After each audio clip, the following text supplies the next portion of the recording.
పశ్చిమాసియాలో ఒకవైపు శాంతి చర్చలు జరుగుతోన్న వేళ పాకిస్తాన్ ఇజ్రాయెల్ మధ్య మాటల యుద్ధం జరుగుతోంది.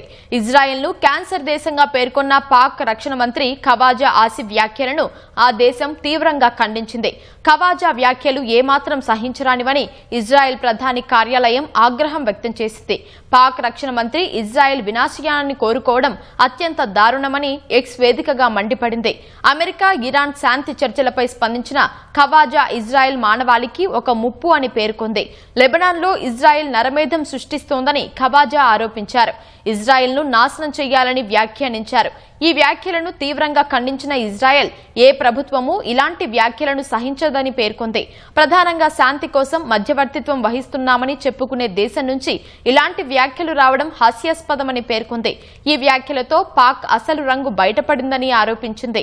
తమ దేశ వినాశనాన్ని కోరుకునే ఉగ్రవాదుల నుంచి తమను తాము రక్షించుకుంటామని ఇజ్రాయెల్ విదేశాంగ మంత్రి గిడియాన్ సార్ స్పష్టం చేశారు. ఇలాంటి ద్వేషపూరిత వ్యాఖ్యలు చేయడం వల్ల పాక్ తటస్థ మధ్యవర్తిగా ఉండగలదా అనే అనుమానాలను వ్యక్తం చేశారు.